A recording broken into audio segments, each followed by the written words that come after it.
다 함께 사도신경으로 우리의 신앙을 고백하겠습니다. 나는 전능하신 아버지 하나님 천지의 창조주를 믿습니다.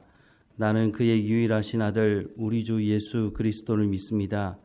그는 성령으로 잉태되어 동정녀 마리아에게서 나시고 본디오 빌라도에게 고난을 받아 십자가에 못 박혀 죽으시고 장사된 지 사흘 만에 죽은 자 가운데서 다시 살아나셨으며 하늘에 오르시어 전능하신 아버지 하나님 우편에 앉아 계시다가 거기로부터 살아있는 자와 죽은 자를 심판하러 오십니다.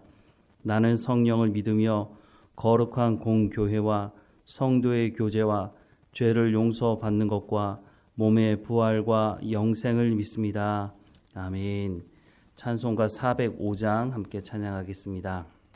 405장 함께 찬양하겠습니다. 주의 친절한 발에 안기세 우리 마음이 평안하리니 항상 기쁘고 복이 되겠네. 영원하신 발에 안기세 주의 발에 그 크신 발에 안기세 주의 발에 영원하신 발에 안기세 날이 갈수록 주의 사랑이 두루 광명하게 비치고 천성 가는 길 편히 가리니 영원하신 발에 안기세 주의 발에 그 크신 발에 안기세 주의 발에 영원하신 발에 안기세 주의 보좌로 나아갈 때에 기뻐 찬미소리 외치고 겁과 두려움 없어지리니 영원하신 발에 안기세 주의 발에 그 크신 발에 안기세 주의 발에 영원하신 발에 안기세. 아멘. 오늘 하나님께서 우리에게 주시는 말씀은 로마서 1장 16절 한 절 말씀입니다. 로마서 1장 16절 말씀 우리 함께 읽겠습니다.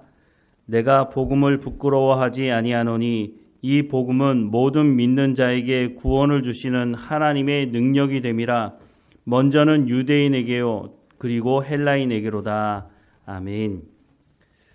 1899년 3월 1일 대한 그리스도인 회보라고 하는 신문이 있는데요. 그 신문에 이런 기사가 실렸다고 합니다. 그 기사의 내용은 이렇습니다. 이번에 새로 난 북도 군수 중에 어떤 유세력 한 양반 한 분이 말하되 예수교 있는 고을에 갈 수 없으니 영남 고을로 옮겨 달란다니 어찌하여 예수교 있는 고을에 갈 수 없나뇨? 이 양반이 갈 수 없다는 이유인 즉슨 예수교 믿는 사람들이 사는 고을에서는 관장이 마음대로 백성의 재물을 빼앗을 수 없어서였다라고 하는 기사가 실렸습니다. 이 말이 무슨 말입니까? 한 고을의 군수로 부임하는 사람이 하는 말이 예수 믿는 사람들이 있는 마을에 가면 내가 부정부패를 일삼을 수가 없으니 예수 믿는 사람들이 없는 그런 곳으로 나를 보내달라라고 했다고 하는 것입니다. 예전에 어른들 이야기를 들어보면 개신교가 우리나라에 들어왔을 초창기에 그리스도인들이 돈을 빌릴 때는 차용증을 쓰지 않았다는 얘기를 들은 적이 있습니다. 초창기 개신교가 우리나라에 들어와서 상당히 많은 영향력을 미쳤죠. 독립운동을 하는데 또 교육과 의료에 관련돼서 많은 일들을 했습니다. 그래서 많은 기독교 학교를 세웠고 또 의료 병원들을 세우기도 했다는 것을 우리가 잘 알고 있습니다. 서울에 가면 마포에 양화진이라고 하는 외국인 선교사님들 무덤이 있는 곳이 있는데요. 그 무덤 중에 루비 캔드릭이라는 선교사님 무덤이 있습니다. 미국인 선교사님인데요. 1905년 캔자스 여자 성경학교를 졸업한 뒤에 선교사로 헌신하고 2년 동안 준비하고 나서 한국에 선교사로 오게 되었다고 합니다. 이분이 오셔서 아침 기도회도 인도하고 영어도 가르치고 아픈 사람들, 아픈 아이들을 간호한 일을 했고 그래서 많은 한국인들의 사랑을 받았다고 합니다. 그런데 이 선교사님이 오시고 난 다음에 9개월밖에 안 되었을 때에 과로로 인해서 사망하게 되었습니다. 이때 나이가 25살이었다고 합니다. 이 선교사님이 돌아가시기 전에 자신을 파송한 교회에 편지를 썼는데 편지의 내용이 이런 내용이 있다고 합니다.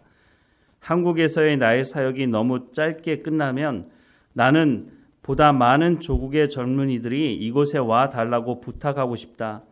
만일 줄 수 있는 1000개의 생명이 있다면 모두 한국을 위해 바치리라 라는 편지를 썼다고 합니다. 그래서 이 편지를 받아든 파송했던 교회 청년들이 이 편지를 듣고 많은 사람들이 또 한국의 선교사로 지원을 하게 되었다고 합니다. 또 그 선교사님 무덤 중에 보면 헐버트 선교사님이 있는데요.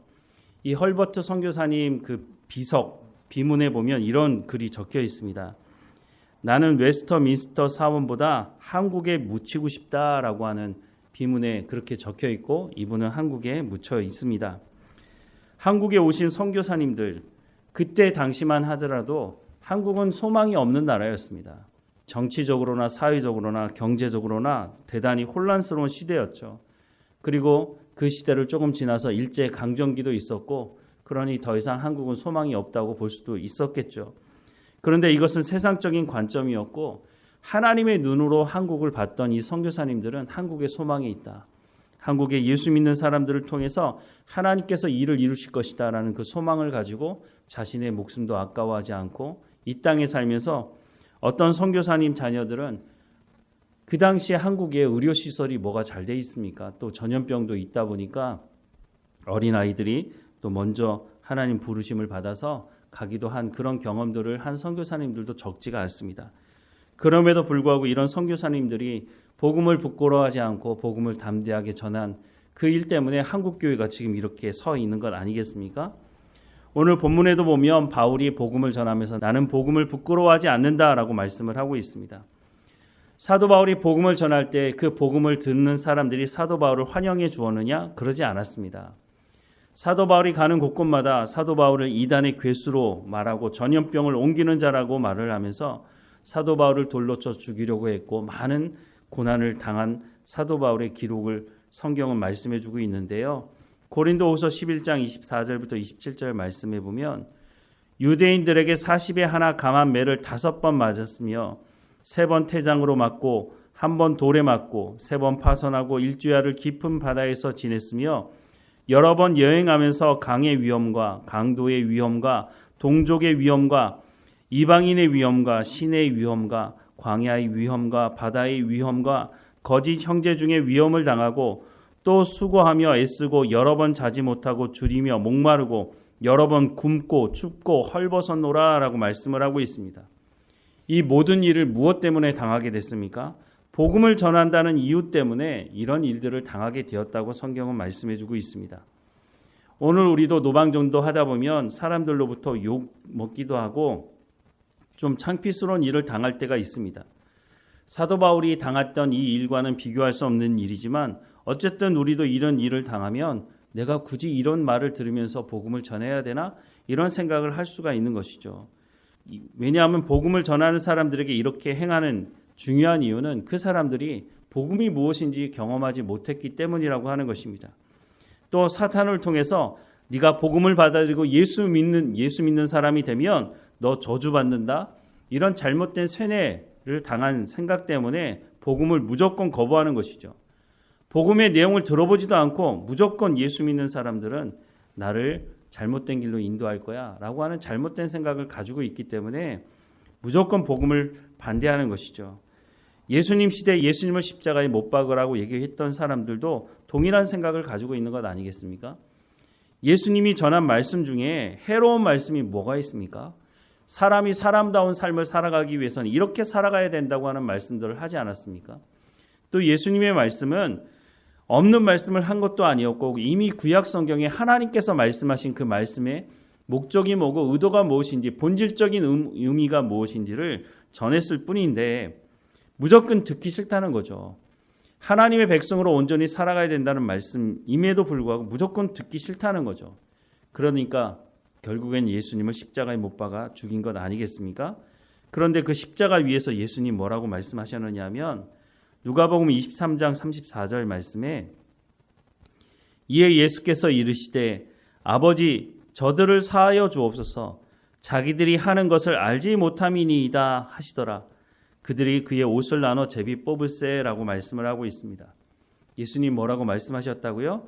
저들이 나를 십자가에 못 박고 저렇게 조롱하는 것은 저들이 하는 일을 저들이 알지 못하기 때문 아닙니까? 모르고 하는 일이니 하나님 용서해 달라고 말하고 있습니다. 스데반이 돌에 맞아 죽을 때도 비슷한 말을 했는데요. 사도행전 7장 59절에서 60절 말씀해 보면 그들이 돌로 스데반을 치니 스데반이 부르짖어 이르되 주 예수여 내 영혼을 받으시옵소서 하고 무릎을 꿇고 크게 불러 이르되 주여 이 죄를 그들에게 돌리지 마옵소서 이 말을 하고 자니라 라고 말씀을 하고 있습니다.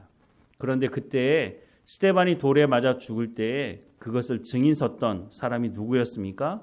바로 사울, 나중에 바울이 된 그 사울 아니었습니까?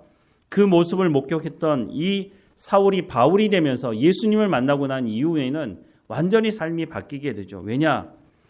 스데반이 말했던 그 말의 의미가 무엇인지를 그제서야 알게 된 것입니다. 예수님을 만나고 나서 생명이 살아나고 복음을 듣는 사람들이 생명이 살아나는 것을 보면서 야, 이게 맞는 거구나. 내가 잘못된 삶을 살아왔구나.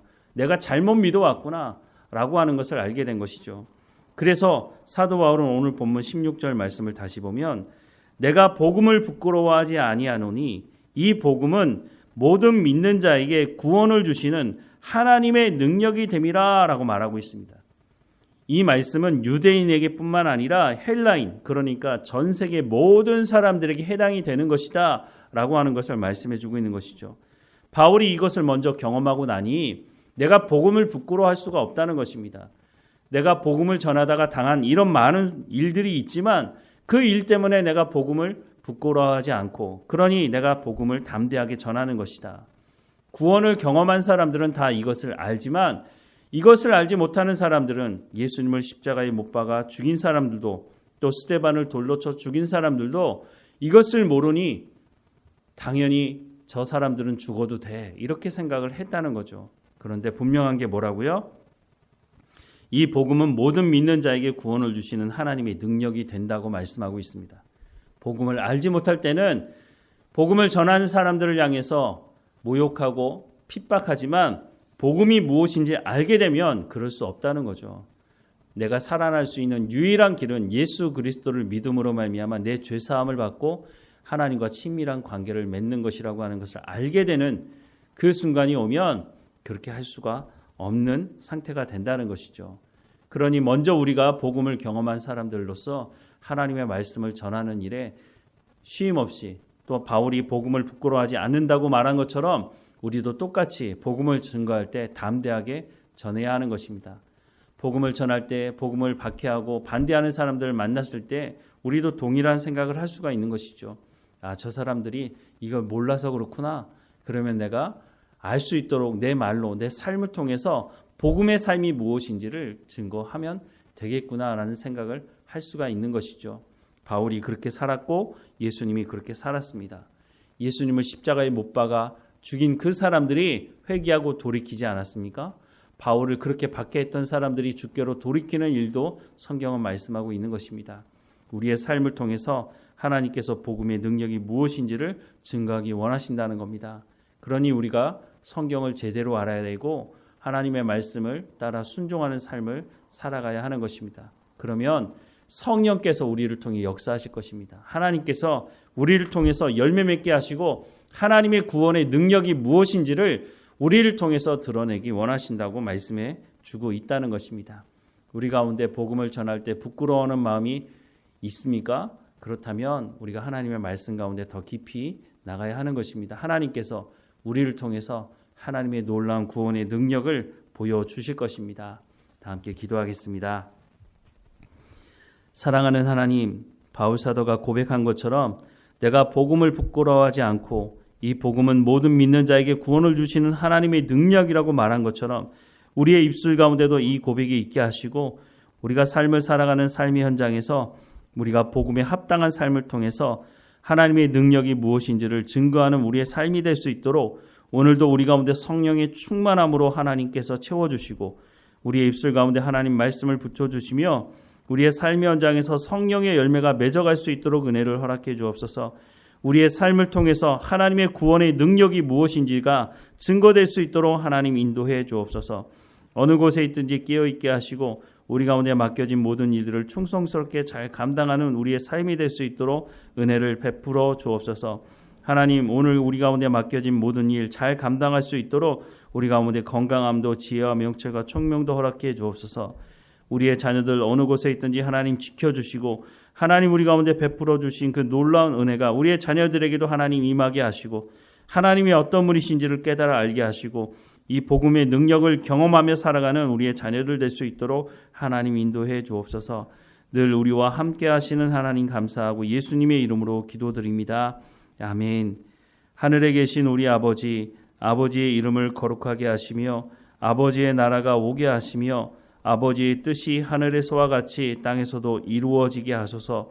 오늘 우리에게 일용할 양식을 주시고 우리가 우리에게 잘못한 사람을 용서하여 준 것 같이 우리 죄를 용서하여 주시고 우리를 시험에 빠지지 않게 하시고 악에서 구하소서.